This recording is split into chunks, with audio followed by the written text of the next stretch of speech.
When I was first diagnosed, when you're first diagnosed, you do not know how bad it is. So you don't know if it's spread across your body and you've got 3 months to live, or if it's stage 1 and you're going to live a normal life. My first reaction was it's basically not fair, because you always think of cancer, you hear cancer, affected. And I used to think, like people in their like 70s and 80s, and then here we are, just starting out a young family, and then we're dealing with this, and I just kind of felt like it was unfair. Is what my first emotion was.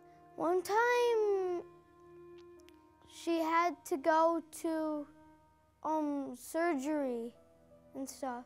When it happens to someone it's so young and has kids and is healthy, and you think, oh my gosh, it could really happen to anybody. 7 years ago, maybe even 8 years ago now, my sister was diagnosed with breast cancer at 32.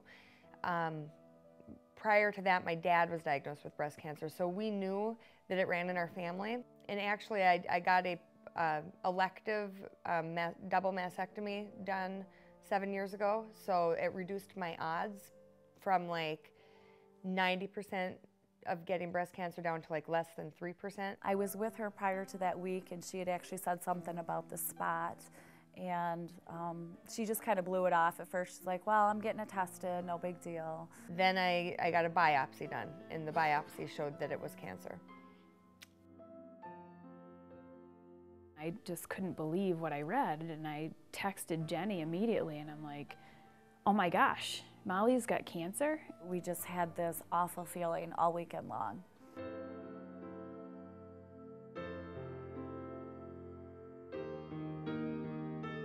There was times that she wondered, what's going to happen to me, and she would look at her kids and, be scared and sad.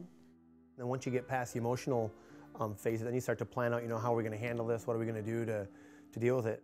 When we were coming home from getting shots, she said, I got a lot of them too. Chemotherapy kills not only cancerous cells, because cancerous cells are fast moving, it also kills other healthy cells in your body. So my red blood cells, which give your body oxygen, were affected. And so, where it used to be, an 8-minute pace would be a 10-minute pace, but it would feel like I was sprinting. I went running with her, and we just did 3 miles, and she struggled, but, she was in chemo. We did send some messages, hey, do you mind if we help you guys raise money? People were making food for us. They were getting involved that way. Just, taking the kids. They would take the kids over for like a play date at their house with their kids. For everything that we've done so far, the proceeds went to Molly to help pay for medical bills. People were buying mugs. People were asking about the t-shirts. We were wearing them everywhere. Was Team Molly. The t-shirts were more for just to show her how many people supported her in the community.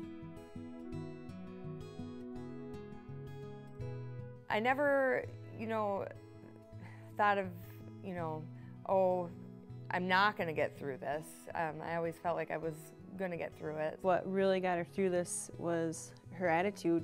She was just positive. She never even doubted that she wouldn't beat it. She's always been positive, uplifting, just, an inspiration. That's the only thing I can say. She's an inspiration. There are definitely things in life that you cannot control. You just have to kind of roll with the punches.